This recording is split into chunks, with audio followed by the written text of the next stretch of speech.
Atlantis की कहानी सदियों से लोगों को मोहित करती रही है। यह कहानी सबसे पहले ग्रीक फिलोसोफर प्लेटो के लेखों में 360 ईसा पूर्व के आसपास मिलती है। प्लेटो ने एटलांटिस को एक द्वीप राष्ट्र बताया था, जहां टेक्नोलॉजी बहुत एडवांस थी और सेना पावरफुल थी। उन्होंने कहा कि यह हरक्यूलिस के पिलर्स के आगे स्थित था, जिसे अक्सर स्ट्रेट ऑफ जिब्राल्टर माना जाता है। प्लेटो के अनुसार एटलांटियंस लोग बहुत प्रॉस्परस थे, लेकिन लालच और महत्वाकांक्षा में डूब गए। उनके घमंड ने देवताओं को नाराज कर दिया, जिन्होंने एक भयानक प्रलय लाकर एटलांटिस को एक ही दिन रात में समुद्र में डुबो दिया।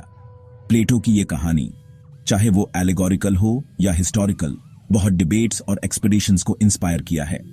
एटलांटिस की कहानी हमें अनियंत्रित शक्ति के खतरों और सिविलाइजेशन की नश्वरता के बारे में चेतावनी देती है। ये हमारे कलेक्टिव अनकॉन्शियस के साथ गहराई से जुड़ती है, एक ऐसे समय की ओर इशारा करती है जब मानवता के पास ऐसा ज्ञान और क्षमताएं थीं जो अब समय की रेत में खो गई हैं।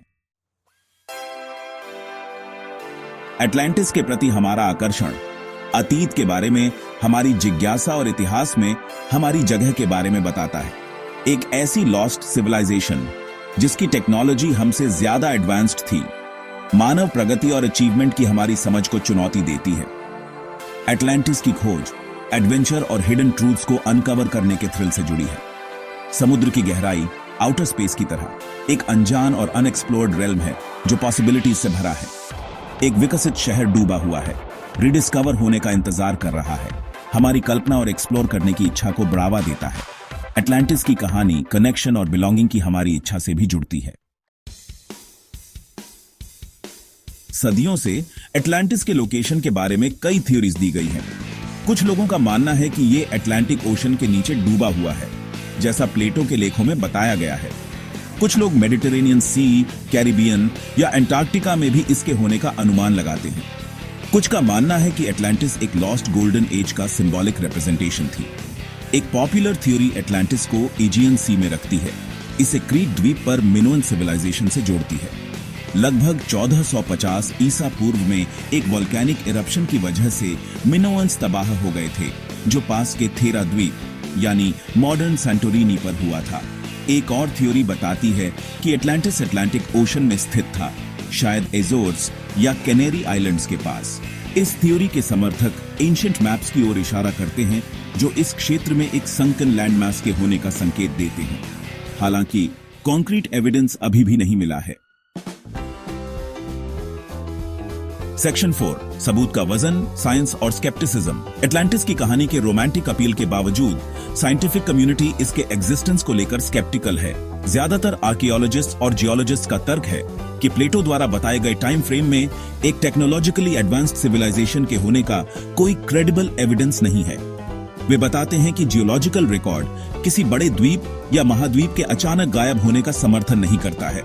इसके अलावा एटलांटियंस को दी गई टेक्नोलॉजिकल एडवांसमेंट्स जैसे फ्लाइंग मशीन्स और advanced energy sources ancient technology की हमारी समझ से मेल नहीं खाती है।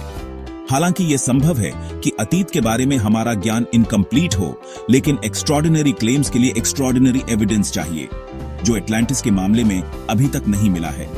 हालांकि कॉन्क्रीट एविडेंस की कमी एटलांटिस के अस्तित्व को पूरी तरह से डिस्प्रूव नहीं करती, लेकिन ये इसके साइज, टेक्नोलॉजिकल प्रोग्रेस और सडन डिमाइज के बारे में किए गए एक्सट्रावेगेंट क्लेम्स पर डाउट जरूर डालती है।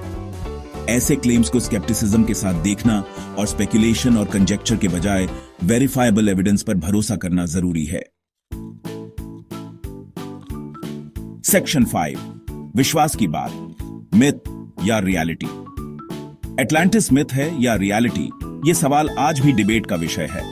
हालांकि इसके एग्जिस्टेंस का साइंटिफिक एविडेंस अभी तक नहीं मिला है, लेकिन ये कहानी हमारी कल्पनाओं को मोहित करती रहती है और एक्सप्लोरेशन और डिस्कवरी को इंस्पायर करती है। शायद हमारे विशाल महासागरों में इस लॉस्ट सिविलाइजेशन का कोई निशान डिस्कवरी का इंतजार कर रहा हो। अंततः एटलांटिस में विश्वास करना पर्सनल इंटरप्रिटेशन की बात है।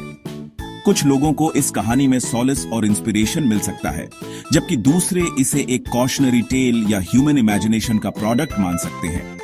आपकी पर्सनल स्टैंस चाहे जो भी हो, एटलांटिस की कहानी मिट की एंड्यूरिंग पावर और अननोन के प्रति ह्यूमन फैसिनेशन को दर्शाती है।